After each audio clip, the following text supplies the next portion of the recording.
This overview encapsulates the complex nature of the tensions between China and the U.S. and highlights the multifaceted aspects of their rivalry. Day 1. The outbreak of war. Initial strikes and counterattacks.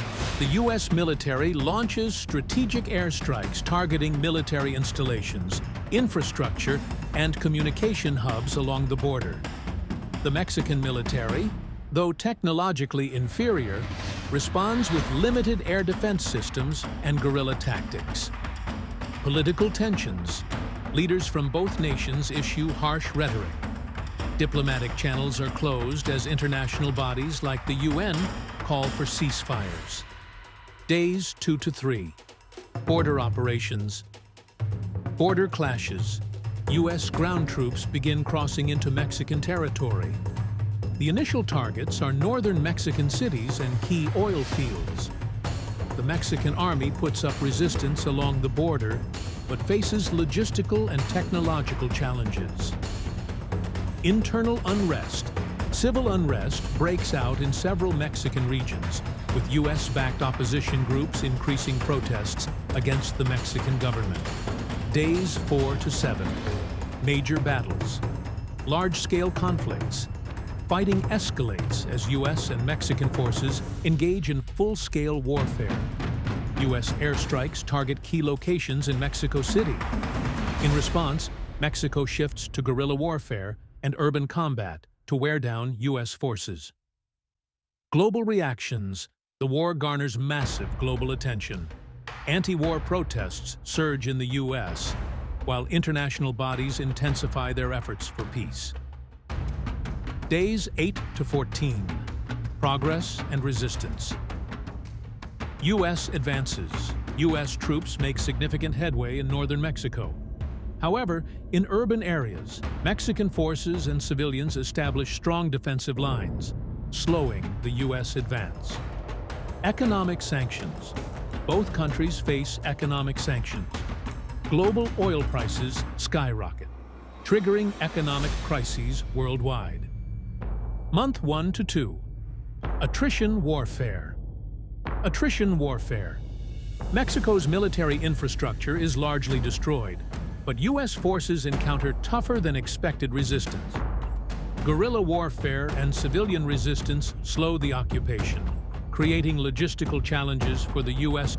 diplomatic efforts. With both nations feeling the cost of war, diplomatic solutions are sought. The UN, the European Union, China, and Russia attempt to mediate. Some Latin American countries back Mexico, while others remain neutral. Month 3. Stalemate and deepening conflict. Urban resistance intensifies. U.S. forces face increased resistance in Mexican cities. Guerrilla tactics and urban combat inflict higher casualties, making it difficult for the U.S. military to maintain its initial rapid momentum. Guerrilla tactics. In rural and mountainous regions, Mexican guerrillas target U.S. supply lines and military bases. These tactics force U.S. troops to stay on high alert, leading to logistical and morale challenges. Social unrest. Internal turmoil in Mexico grows. Some regions experience rebellion, while others rally around anti-U.S. unity. The Mexican political and social structure becomes more fragile. Media and public outcry. As the war drags on, media coverage increases, focusing on civilian casualties and the humanitarian crisis. Anti-war protests grow larger in the U.S., pressuring the government to reconsider its stance. Refugee crisis. Civilians from northern Mexico flee toward the U.S. border, leading to the creation of large refugee camps. Managing this humanitarian crisis becomes a critical challenge for both governments. Month 4. Protracted war and strategic reassessment. U.S. strategic reevaluation. Realizing that the resistance is stronger than anticipated, U.S. military commanders reassess their strategy. The expectation of a quick victory fades, and the conflict turns into a prolonged occupation. High-tech drones and advanced weaponry are deployed to combat guerrilla fighters. Economic collapse. The Mexican economy spirals into collapse due to war damage and ongoing economic sanctions. The U.S. faces skyrocketing costs of occupation and military operations, while global oil prices continue to destabilize international markets. Regional support and interventions.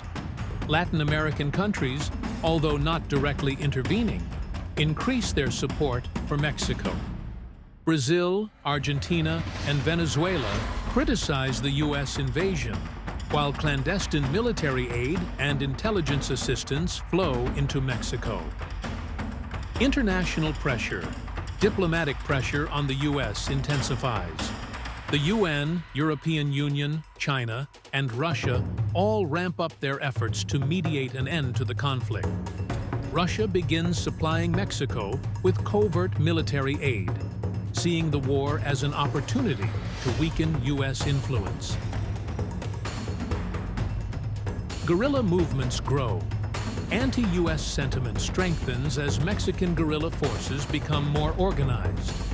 In occupied cities, local militias and guerrilla fighters engage in street combat, targeting U.S. troops in an attempt to make the occupation as costly as possible.